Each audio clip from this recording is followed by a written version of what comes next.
요한복음 3장 1절부터 8절 말씀을 가지고 주일 예배를 통해서 모르면 물어야 산다라는 제목으로 말씀 증거하겠습니다. 요한복음 7번째 시간입니다. 지난주 말씀 여러분 기억하시죠? 제1차 성전 정화 사건이었죠. 예수님께서 성전을 지저분하게 만들고 장사하는 사람들을 보시고 이렇게 짜증이 막 돋으셨죠. 그래서 다 뒤집어 엎고 내쫓으신 그런 사건이 있었는데, 그 말씀을 통해서 우리가 살펴봤던 게 뭐예요? 하나님의 집은 만민이 기도하는 집이라고 했죠. 하나님께 예배드리는 장소라고. 교회는 거룩하고 깨끗하게 사용해야 된다. 예배와 기도 없이 모이는 곳으로 만들지 말아야 된다. 이렇게 말씀 나눴죠. 또 하나 중요한 것은 우리의 몸이 곧 성령님께서 거하시는 성전이기 때문에 우리의 몸을 깨끗하게 하는 것이 곧 성전을 깨끗하게 하는 이 성전 정화 메시지를 주시는 우리의 또 하나의 메시지라고 했습니다. 다 기억나시죠? 고린도전서 6장 18절에 보니까 음행을 피하라. 사람이 범하는 죄마다 몸 밖에 있거니와 음행하는 자는 자기 몸의 죄를 범하느니라. 이 말씀 여러분 꼭 기억하셔야 돼요. 사람이 짓는 죄는 대부분 몸 바깥에서 벌어지지만 음행하는 죄, 성적인 죄는 자기 몸의 죄를 범하는 것이라고 했죠. 그러므로 예수 믿는 우리들은 자신의 몸을 깨끗하게 또 거룩하게 해야 된다. 성적인 범죄에서 떠나야 된다. 말씀을 나눴습니다. 자, 오늘은 그 다음에 나오는 본문인데요. 바리새인인 니고데모라는 사람이 나오죠. 여러분 이 사람은 바리새인이고 유대인의 지도자였다고 성경이 말씀하고 있습니다. 니고데모는 뭐 이름이니까 뭐 그렇다 치고 바리새인이 또 이제 뭔지를 알아야 이게 이해가 되는데, 바리새인이 뭐죠? 라고 이렇게 물어보면 아마 여러분 다 이제 꿀먹은 벙어리가 되겠죠. 자, 유대인들의 대표적인 그룹이 있었어요. 이렇게 유대인들의 어떤 이렇게 모이는 그룹이 있어요. 분파가 있었는데 그게 이제 사두개파하고 에세네파 그리고 바리새파 이렇게 있거든요. 이제 대표적인 이제 세 가지 그룹인데, 바리새파는 이 세 가지 중에 하나예요. 사두개파와 에세네파는 이제 뭐 나중에 주보나 설교를 통해서 이제 좀 다시 설명하기로 하고, 오늘 바리새파에 대해서 좀 살펴보죠. 이 바리새파의 특징이 있는데, 이 사람들은 율법을 엄격하게 지키는 사람들이었다는 거예요. 특히 모세 오경. 이런 모세 오경 그러면 또 이게 무슨 경이냐? 우의독경도 아니고 뭐 이렇게 생각하는 사람이 있을지 모르겠는데, 모세가 기록한 성경이 몇 권 있어요? 5권이 있죠. 그 5권이 모세 오경이라고 하는 건데, 모세가 쓴 성경. 자, 창세기, 출애굽기, 레위기, 민수기, 신명기 이렇게 5권이에요. 이제 성경 처음부터 시작하는 순서대로 되어 있기 때문에 5권 외우기 굉장히 쉽죠. 뭐라고요? 창세기, 출애굽기, 레위기, 민수기, 신명기. 이게 모세 오경이라고요. 이렇게 5권인데 여기에 기록되어 있는 말씀을 철저하게 지키려고 했던 사람들이 바로 이 바리새파 사람들이었다는 거예요. 이해되시죠? 자, 바리새라는 이름 자체가 이 말의 뜻이 분리된 자들 뭐 이런 뜻이 있거든요. 그러니까 나는 너희들하고 다르다라는 거죠. 특별히 구별된 사람이다. 이런 의미인데, 자기들 나름대로는 아주 율법을 엄청 철저하게 지키고 그래서 말씀대로 살려고, 구별된 삶을 살려고 노력했던 사람이에요. 그러니까 우리가 뭐 쉽게 욕할 수 있는 그런 대상들이 아니죠. 예수님께서 바리새인들만 보면은 뭐 독사의 자식들아, 뭐 이 나쁜 놈들아, 약한 놈들아, 뭐 회칠한 무덤아 막 이러면서 이제 막 욕하시니까 우리가 아무 생각 없이 그냥 뭐 나쁜 집단인가 보다, 나쁜 인간들인가 보다 이렇게 해서 여기기 쉬운데 그게 아니라고요. 그죠? 하나님의 말씀을 철저하게 지키려고 노력했던 그런 사람이라는 거예요. 바리새인들은 나름대로 이렇게 율법을 잘 지키려고 노력했던 사람인데, 그러다 보니까 어떤 마음이 있었겠어요? 나는 말씀을 잘 지키니까 참된 이스라엘 사람이다. 이렇게 생각하고 나머지 일반 그 시민들, 평민들, 말씀 안 지키는 기본이 안 된 인간들은 넌 아니야. 내 기준에 못 미쳐. 이게 무시하고 멸시했던 그런 이제 문제점이 있었다는 거예요. 근데 여러분 한번 생각해 보면 그럴 수도 있는 거죠. 자기는 철저하게 구별되게 사는데 그렇지 않은 사람들 보면 얼마나 우습게 보이겠어요. 저 기본도 안 된 놈들, 한심한 놈들. 나는 이렇게 깨끗하게 살려고 하는데 저것들은 뭐야? 뭐 이런 생각이 들 수 있잖아요. 근데 여러분 이게 문제라는 것이죠. 우리도 이런 바리새인 같은 신앙이 될 수 있다는 거예요. 특히 우리 신앙생활하면서 위험한 사람들이 설교 잘 듣고 말씀대로 살려고 노력하고 예수 열심히 믿으려고 하는 그런 사람들이 이런 함정에 빠질 수가 있죠. 자기가 열심히 하다 보니까 주변에 제대로 믿지 않는 인간들이 너무 잘 보이는 거예요. 나는 예수 믿는다고 욕도 안 하고, 그죠? 거룩한 깨끗한 말을 하려고 그러고, 점심 때 막 손 모으고 기도하고, 왕따 당한 애들 막 감싸주고, 구름 과자 안 먹고, 알코올 음료 안 마시는데, 어떤 인간들 보니까 교회는 멀쩡하게 다니는데 맨날 술 퍼마시고 담배는 골초에다가 똑같이 애들 막 왕따 시키고 괴롭히고 세상 것에 쩔어 있는 그런 모습들이 막 보인다는 거예요. 나는 깨끗하게 사니까 그렇지 않은 사람들이 눈에 보이는 거죠. 그러니까 그때부터 그 인간이 이해가 안 되는 거예요. 야, 뭐 저런 게 교회를 다니냐? 뭐부터 시작해가지고 네가 천국 가면 내 손에 장을 지신다. 뭐 이러면서 나는 의로운 사람이고 남은 죄인으로 보는 그런 크리스찬이 될 수 있다는 것입니다. 이게 바로 바리새인 같은 크리스찬인 거죠. 근데 여러분, 예수님은 그렇게 하지 말라고 하시거든요. 그죠? 여러분, 신앙생활 할 때는 남이 중요한 게 아니에요. 내가 중요한 것이죠. 내가 어떤 사람인가, 내가 하나님 앞에 어떤 존재인가, 이게 중요한 것이죠. 그래서 우리에게 필요한 모습이 뭐냐면, 말씀을 가지고 남을 판단하고 정죄하는 것이 아니라 그 말씀을 주셨으면 말씀을 가지고 나를 점검해 보는 거예요. 그래서 하나님 앞에 내가 말씀대로 서 있는지 그거 따지는 그런 사람이 돼야 된다는 것입니다. 이 말씀을 통해서 우리가 혹시 영적으로 바리새인 같은 크리스찬은 아닌지 우리 자신을 한번 점검해 보시고, 만약에 내가 그렇다 그러면 회개하고 돌이킬 수 있는 저와 여러분 되기를 간절히 바랍니다. 자, 이 바리새파 사람들 가운데는 백성들에게 존경도 받고 유명한 율법 학자들도 많아서 이스라엘 전체적으로, 전반적으로 굉장히 큰 영향을 미쳤던 그런 그룹이었어요. 이렇게 생각하면 돼요. 그러니까 예수님을 찾아왔던 이 니고데모라는 사람은 그런 사람이었다는 거죠. 존경받는 사람, 많이 배운 사람, 그리고 세상으로부터 뭔가 권위도 갖고 있는 사람, 이런 사람이었다는 거예요. 본문에 보니까 니고데모는 또 유대인의 지도자라고 하거든요. 이게 산헤드린이라는 유대인 공회 회원이라는 거거든요. 오늘 어려운 게 굉장히 많이 나오는데, 산헤드린 공회라는 것은 제사장과 또 장로, 서기관 뭐 이런 사람 70명으로 구성된 유대인의 최고 종교기관이에요. 그러니까 당시에는 이렇게 뭐 정부가 제대로 갖춰져 있지 않으니까 산헤드린 공회는 지금의 뭐 우리로 말하면 정부 역할을 하는 뭐 국회 같은 정도 뭐 이렇게 역할을 하는 기관이 되겠죠. 이 니고데모라는 사람이 산헤드린의 공회 회원이었고 선생님이라고 불리는 존경받는 사람이었다는 거예요. 자, 보세요. 니고데모는 그냥 바닥에 있던 사람이 아니에요. 사회적으로 위치가 있는 사람이었고 많이 배운 사람이었고, 뭐 여러분 말로 가방끈 긴 사람이었죠. 공부도 많이 한 사람이고. 어떤 사람인지 아시겠죠? 바로 그런 사람이 예수님을 찾아온 거예요. 이게 메시지죠.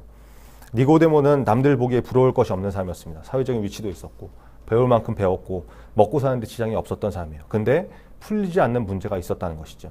뭐예요? 예수님과 대화에 나오듯이 거듭남의 문제, 본 어게인, 중생. 그래서 이 중생이라는 것은 불교에서 말하는 이 불쌍한 중생들, 이런 의미가 아니죠. 우리가 말하는 중생은 영어로 리제네레이션, 뭐 재생 또는 영적 신생 뭐 이런 걸 의미하는데, 다시 태어난다는 거죠. 이 거듭남의 문제, 구원의 문제는 세상의 어떤 것이 해결해 줄 수 없다는 거예요. 세상이 추구하는 돈과 명예와 권력이 모든 문제를 해결해 주지 못한다는 극단적인 예죠. 여러분이 좋아하는 돈과 명예와 권력, 이게 다가 아니라는 거예요. 해결할 수 없는 문제가 있다는 것이죠. 이것을 소유한 사람들, 돈도 있고 인기도 있고 명예도 있는 사람들이 여러분 세상에서 다 잘 살 것 같은데 그렇지 않잖아요. 자살해 나가고 죽어나가는 그런 뉴스들 많이 우리가 접하지 않습니까? 그러니까 세상 것이 다가 아니라는 거죠.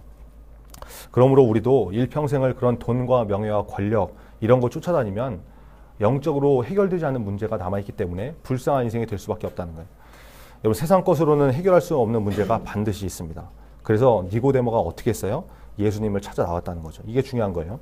누구나 풀리지 않는 문제가 반드시 있는데 그때 어떻게 해라? 예수님 앞에 나와서 물어봐라. 그래야 살 수 있다는 거죠. 우리의 지식은 한계가 있습니다. 아무리 많이 배워도 세상 전부의 지식을 알 수 없죠. 평생 배운다고 해도 세상의 모든 지식을 소유할 수 없잖아요. 전교 1등하는 학생이 모든 것을 다 할까요? 그렇지 않죠. 박사도 노벨상 받은 사람도 세상 모든 것을 알 수 없죠. 인간의 지식에는 한계가 있다는 거예요. 그러나 우리 하나님은 모든 것을 아시고 모든 것이 가능하신 전지전능하신 분이잖아요. 그러므로 그 하나님을 찾아야 우리의 모든 문제가 풀릴 수 있다는 거예요. 하나님이 말씀하시죠.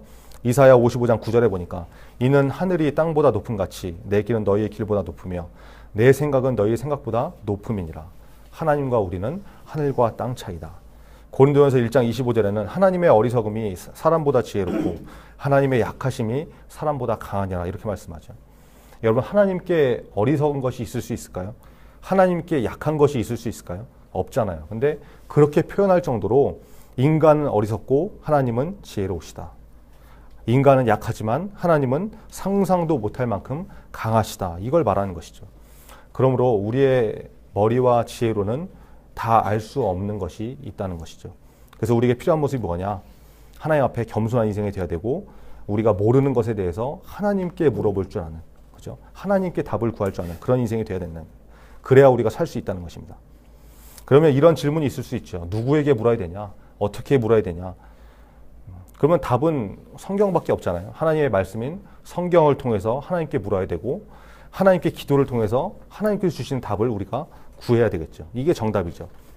근데 여러분도 잘 알다시피 하나님이 매번 이렇게 대답을 잘 해주시던가요? 물어봐도 이렇게 질문에 답을 잘 안 하시잖아요. 엄청 과묵하신 분이죠. 우리가 하나님의 음성을 척척 들으면 좋은데 하나님의 말씀도 잘 안 해주실 뿐더러 하나님의 음성을 들을 수 있는 사람이 있기는 있죠. 근데 우리 모두가 다 그런 능력을 갖고 있는 거 아니잖아요. 그럼 어떻게 하느냐? 제일 좋은 것이 하나님의 말씀과 기도를 통해서 하나님께서 응답을 주실 때까지 또 확신을 주실 때까지 하나님께 매달리는 것이 가장 좋은 방법이고 또 하나의 방법은 니고데모가 한 것처럼 찾아가서 물어보라는 거죠. 영적인 지도자를 찾아가서 조언을 구하라는 거예요. 근데 여러분 니고데모는 예수님께 물어봤으니까 전혀 문제가 없는 거죠. 하나님이시니까. 예수님이고 하나님이시니까 이건 당연히 문제가 안 되는 건데 여러분은 그냥 영적 지도자라고 해서 그냥 막 물어보고 말해주는 대로 막 그대로 다 하고 이러면 되겠습니까? 안 되겠습니까? 이거 한번 잘 생각해 봐야죠.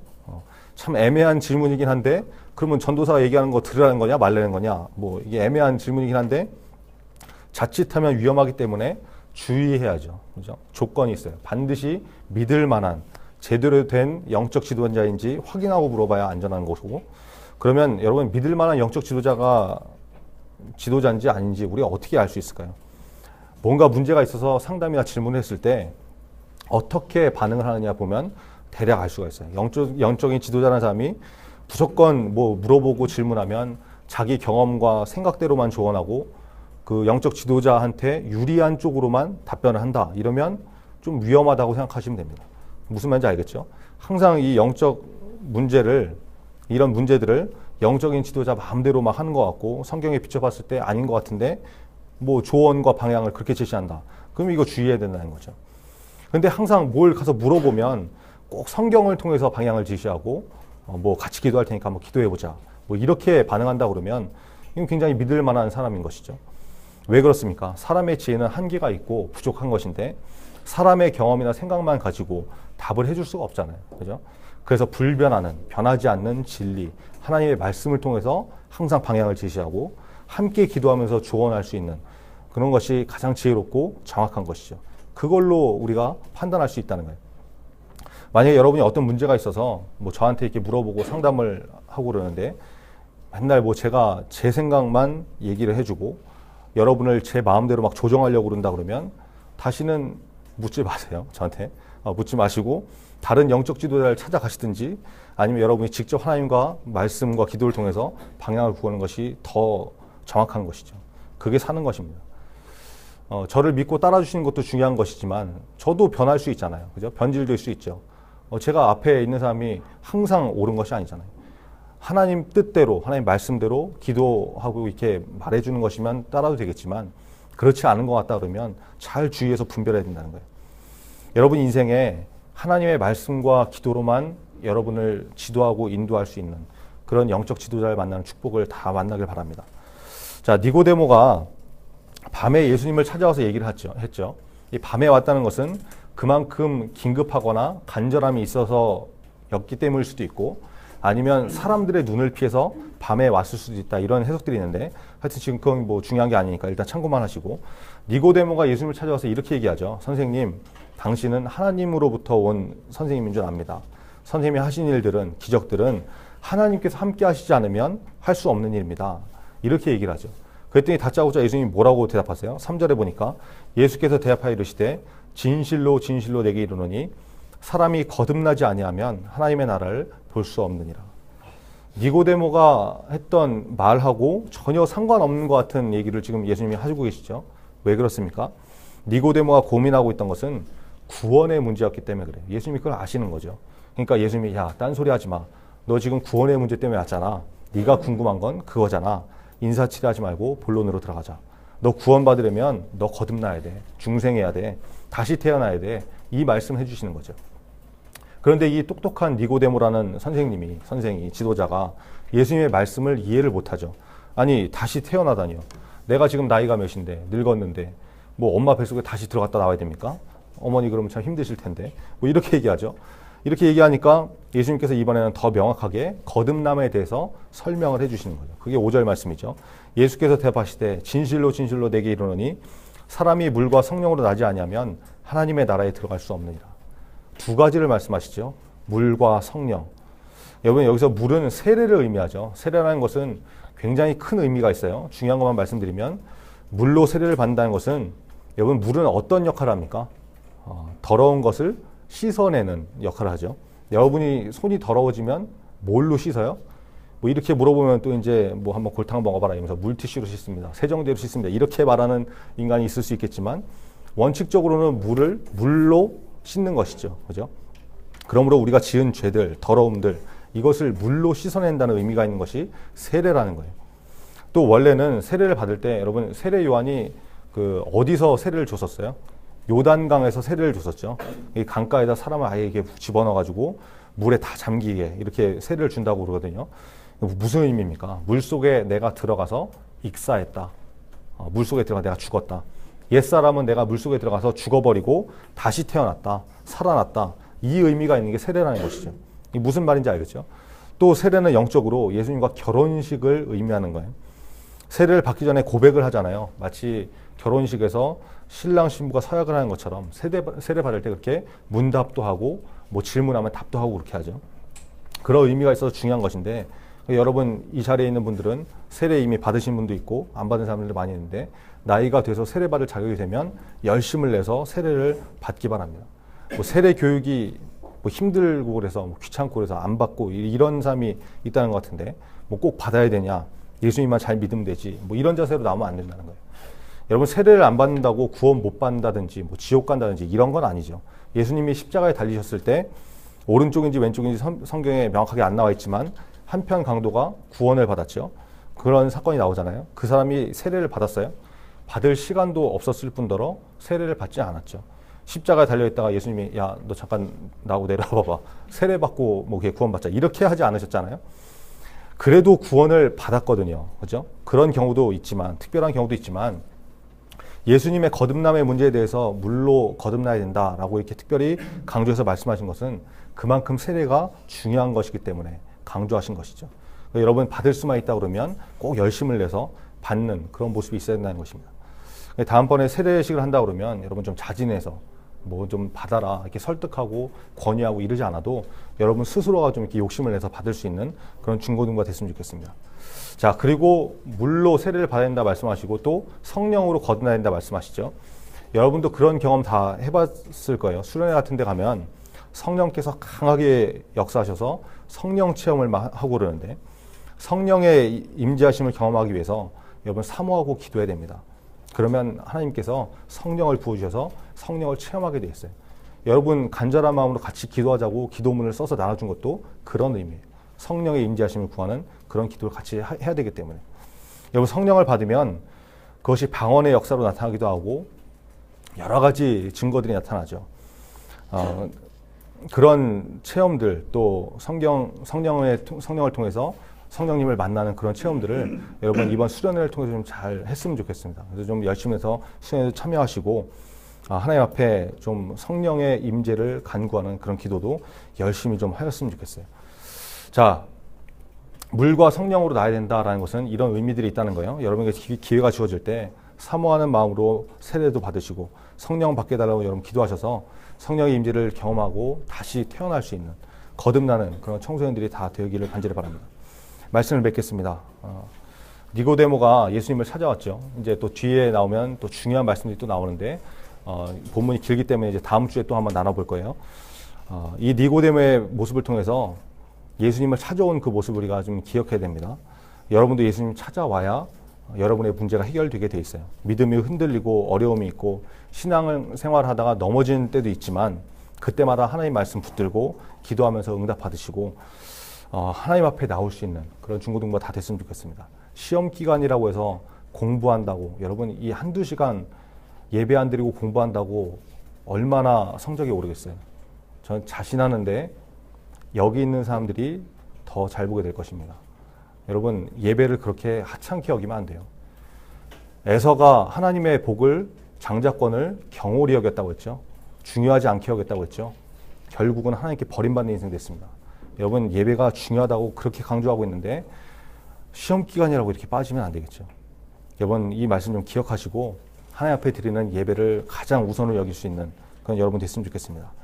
하여튼 제대로 된 또 믿을 만한 영적 지도자를 만나는 그런 축복도 받아서 여러분 인생에 있는 문제들을 말씀과 기도를 통해서 방향을 제시할 수 있는, 그래서 하나님의 인도하심이 여러분 삶 가운데 충만하게 임하는 그런 축복을 받기를 간절히 바랍니다.